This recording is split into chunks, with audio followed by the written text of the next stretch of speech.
Well, hello everybody. Hi. It's us again. It is us. I pray and hope that everyone has had a wonderful weekend. Yes. Good Labor Day. Oh man, outstanding. And we just want to say we are the Williams. Yes, we are. This is my lovely wife, Ramona. Hello. My name is Wilbert, aka Will. Oh, way to throw our non-government name in there. Normally he's like this. I'm Wilbert. Yep, this is true. So we just want to take a moment to say thank you for opening up your time and your day to hear our perspective on different things that we see or basically important in a covenant marriage. Mm-hmm. And our topic on tonight is how to keep the peace / in the home. In this edition of Love Unscripted. Thank you, babe. Thank you, babe. You're welcome. Yeah, this is definitely another edition of Love Unscripted, and we want to just kind of go off the how to keep the peace. This is something that's very, very important. Sometimes we know that people may believe that peace is impossible, but it is. And sometimes, but it is possible. but it is possible. Sorry. Thank you, babe. And sometimes people believe that, peace is a kind of like a pipe dream. And I'm telling you, it isn't. You can acquire peace in your home. And if you open up yourself to some evident things in your household, like how you communicate with each other, how you're considerate of each other, how you love on each other, how you appreciate each other. Mm-hmm. All those And can things. we say these are things? So anytime we do a video, we are basically going from our perspective, things that we do in our marriage, and things that we have found to be successful. Mm-hmm. Some things happen and they work right away. Some things we have to work on to make them work. Some things they don't work and we're like, okay, that didn't work. Let's figure out another way to, deal with X, Y, and Z and come to either a better understanding or a better solution so that it is beneficial for our marriage. So the things that my husband's talking about are things that we practice and things that we try to work on. And when we don't get them right, because we said a number of times that we're not perfect, our marriage is not perfect, but we work towards that. We put that effort and work in. Mm-hmm. I feel like on a daily basis. It's a daily practice. Minute by minute, hour by hour, right? And we always have conversation, dialogue around it. Yeah. And so, but anyway, we're not perfect, but these are things that we work to incorporate. And so keeping the peace in the home is important. I mean, when you get out of work, get home from work or whatever you're doing, the business of your day, you want to come home to a home that's your sanctuary, that is filled with peace versus filled with chaos and disruption and, the absence of oneness. And so the things that my husband mentioned are just things that we do to, make that possible. And I tell you this much, Scripture says, it's better for a man to be on the rooftop than be in a home with a cantankerous woman. But I'm also tell you this, and I know I haven't read it in Scripture, but I'm sure it applies. It also there's a thought. Flip the script. Put the wife in the husband's place, and the husband's in the wife's place. If the husband is cantankerous, then would it be better for the wife to be on the rooftop? Meaning that they don't even want to be in the house? They don't want to be at home together at the same time, in the same room. Yeah. And that is hostile. Yeah. That to me shouldn't be in a covenant marriage, because whenever you look at your spouse and your spouse looks at you, they should see the one who is protecting the peace. They should see a person who's there to guarantee your need for a peace of mind, to be in a castle, to be in a sanctuary, away from the chaos that's going on in the world. That goes for both husbands and wives. There's so much out there right now that is destroying marriages, that is infiltrating into the homes, that we've got to begin to protect our peace. We've got to, as covenant marriages, we've got to begin to protect the atmosphere that we feel, the vibe we feel when we walk into our home, our getaway from the chaos that is happening in the world today. It should always be a intentional way of doing it. How do you do it? Make up in your mind every single day, peace in my home. What can I do to create peace in my home? If it's something that my wife is concerned about, I definitely want to open that up to talk about it in the dialogue room. Let's put this out on the table. Let's let it talk about it right there and deal with it right there. Don't allow it to linger. Don't allow it to go on, because it will corrupt you. And then it comes out the wrong way at times. And I suggest that you lean on the love that you had when you first said I do. When you said I do, nothing mattered. Nothing else mattered. Nobody else mattered. Just you two. You're no longer two, guys. You're one. You're one. And again, this is Love Unscripted, but I'm so passionate about keeping peace in the home that I'm willing as a husband to humble myself to keep peace in the home. Like I said in a previous video, that doesn't mean you're hen peck. It doesn't mean you're rooster peck. I'm just saying it for a wife. It means that it's important to you to keep the peace in your home. And when you do that, it allows everything else to come out. It allows all the good things to come out. It allows love to come out. It allows passion to come out. It allows communication to come out, because it's not drowned in chaos. It's not drowned in arguments. It's not drowned in, unfruitful debates. Oh, that's a good one. Unfruitful debates. I cannot remember exactly what this quote was, but I remember hearing it, and it was something to the effect of, being right. Does an argument matter just to be able to say you were right at the end?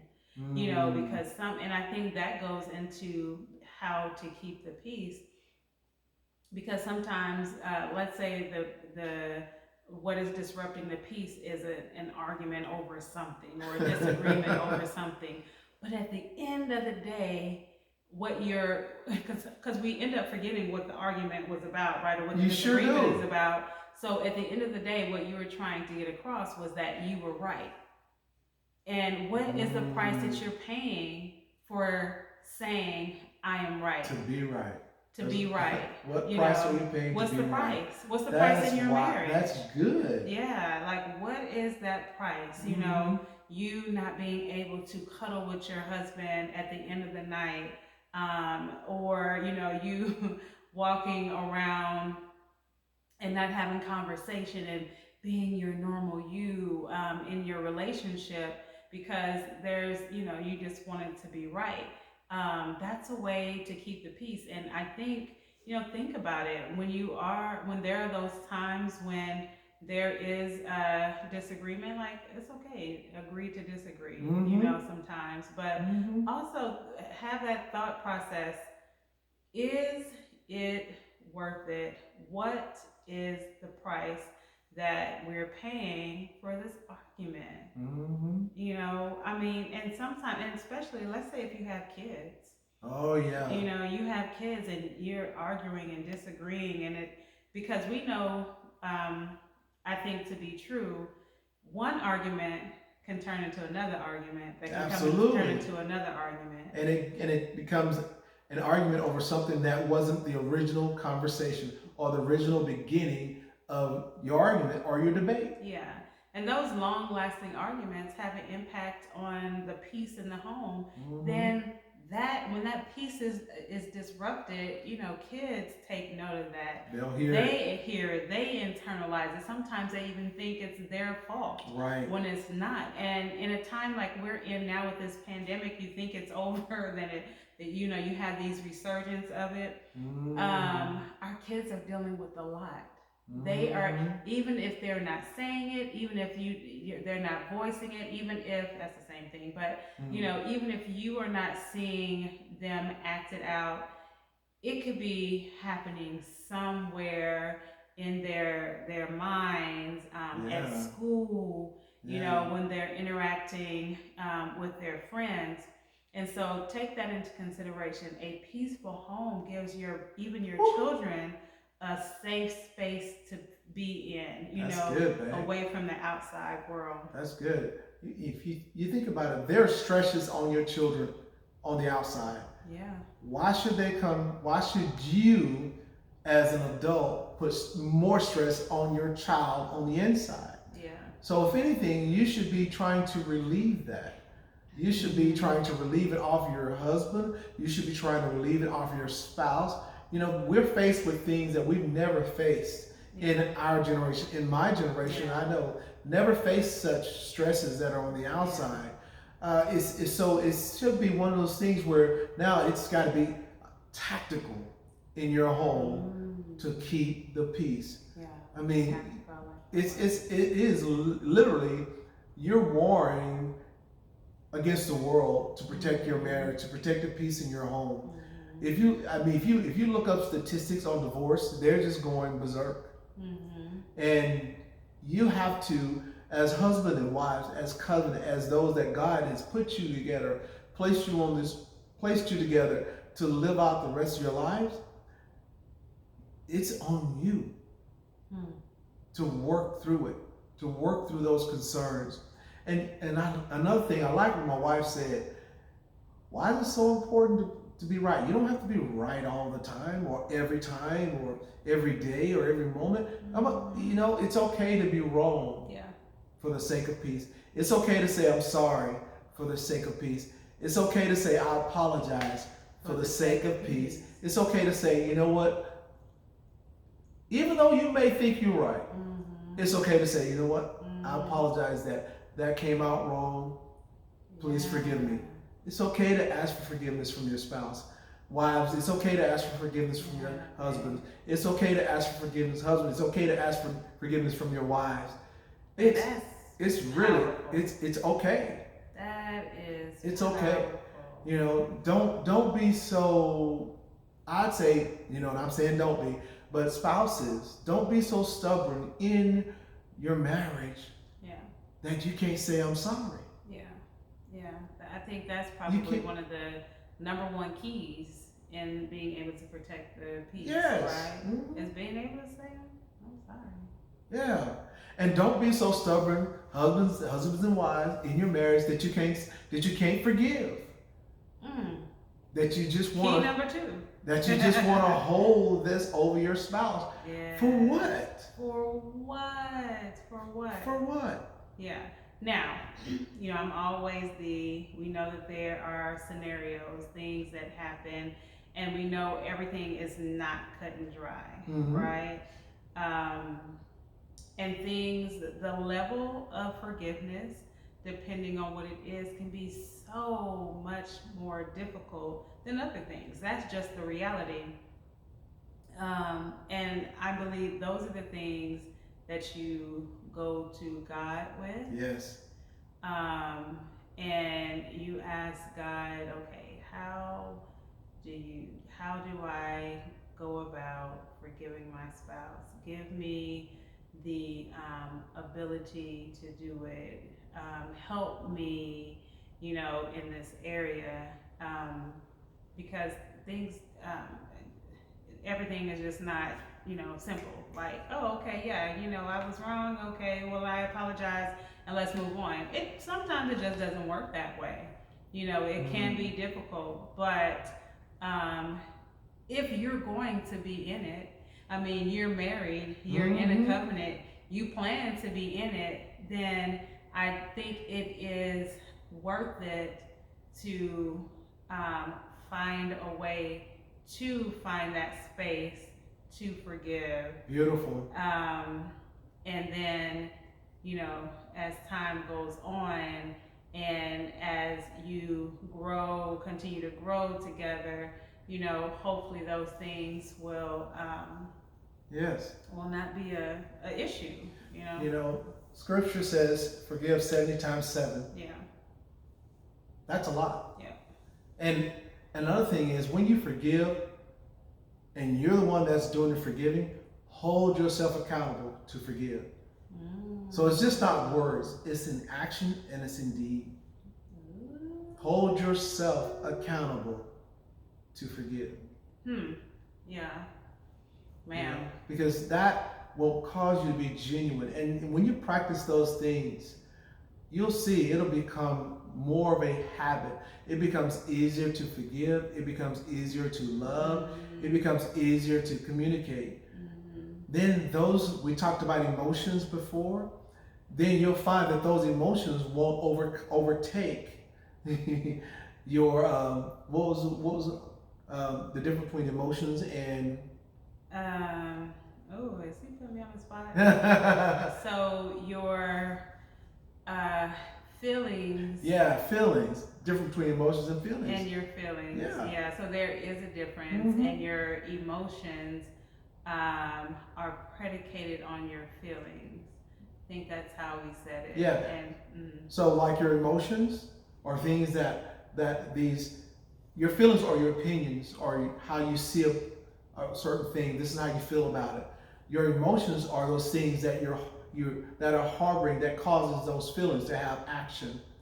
To have what kind of action that voicing those feelings out, or how you will go about implementing those feelings. And so when you forgive and you practice it as genuine, you can voice your feelings and you can talk about things without all the emotions without your feelings catering to the emotions of disappointment or hurt or anything like that that you may be feeling some kind of way about. I hope that makes sense. Yes, and that just reminded me, as you were saying, your feelings and emotions. The peace part, here's my plug about the Dialog Room, right?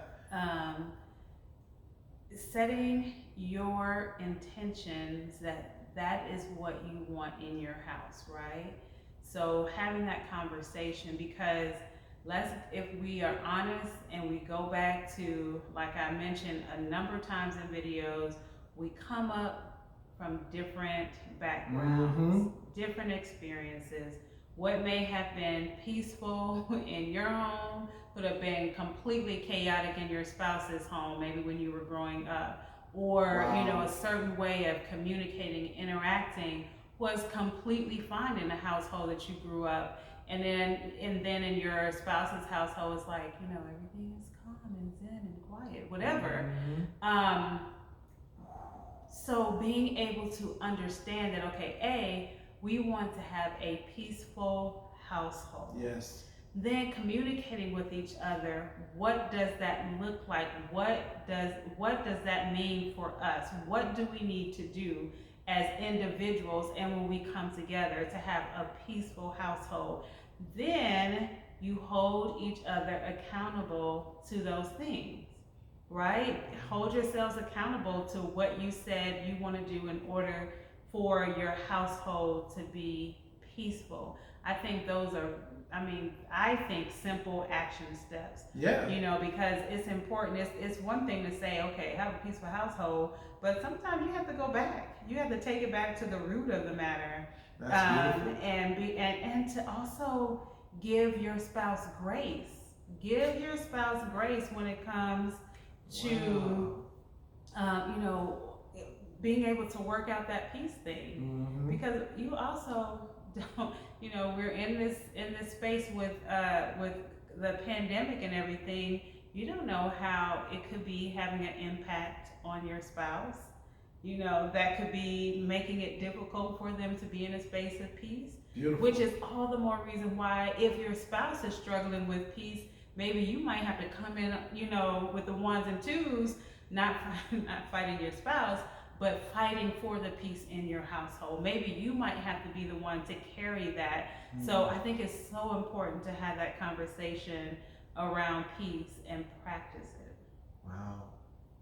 Well said. You know, I'm just going to say ditto to what my wife said. And practice it. Practice it. Keep in mind, you're no longer two, but you're one. Protect the peace in your home. Practice protecting the peace in your home. That's even better. Practice That's a whole nother level. Practice protecting the peace in your home. Yeah.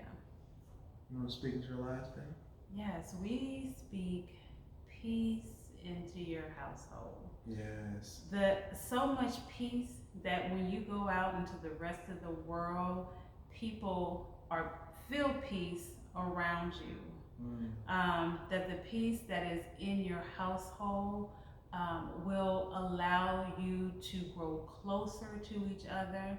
The peace that's in your household will allow you to flourish, and your individual peace will come together, and you will see your marriage become stronger. Yes.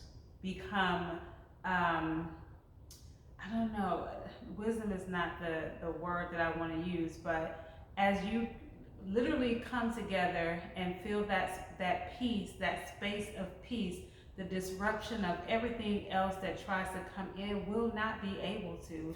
You'll be able to put up that force field around your home, and like I said, it will spill over into friends, into your job, into your child, into their school, into the places where you go to shop.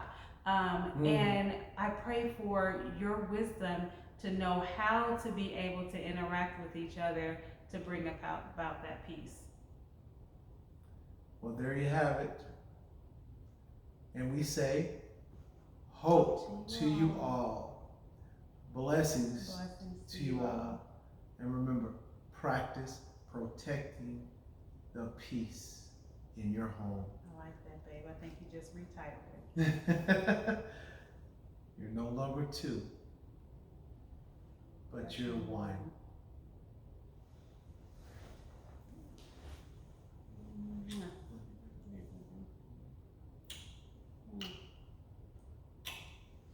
Give me some extra peace tonight. All right, guys. Take care. We love you. Peace out, everybody. Have a great night. Bye-bye.